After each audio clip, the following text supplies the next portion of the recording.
United కింగ్డమ్లో July 15 నుంచి సాంప్రదాయ వీసాల స్థానంలో ఈ వీసాలు అమల్లోకి రానున్నాయి. ఇమిగ్రేషన్ వ్యవస్థలో భాగంగా ఈ సరికొత్త డిజిటల్ విధానం ప్రవేశపెడుతోంది. ఈ విధానం ప్రకారం జూలై 15 నుంచి జారీ అయ్యే అన్ని వీసాలు డిజిటల్ రూపంలో పాస్పోర్ట్లతో లింక్ అవుతాయి. ఈ మార్పు విద్యార్థులు, ఉద్యోగులతో సహా అన్ని వీసా కేటగిరీలకు వర్తిస్తుంది. ముఖ్యంగా యూకేలోని విద్యాభ్యాసం చేసే విద్యార్థుల్లో భారతీయుల సంఖ్య ఎక్కువగా ఉండటంతో ఈ కొత్త విధానం వారికి కీలకమైంది.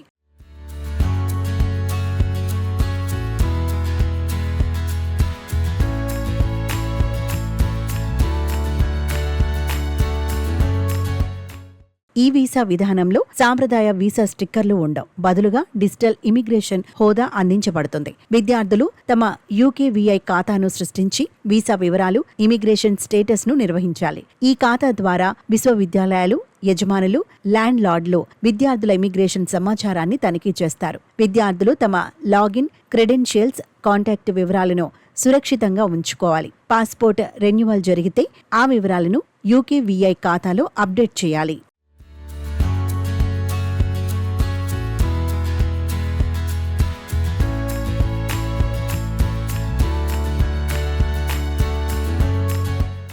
ముఖ్యంగా బోర్డర్ అధికారులు పాస్పోర్ట్ స్కాన్ ద్వారా ఈ వీసాను తనిఖీ చేస్తారు. కాబట్టి విద్యార్థులు తమ passport, visa decision letter print లేదా డిజిటల్ కాపీని తమ వద్ద ఉంచుకోవాలి.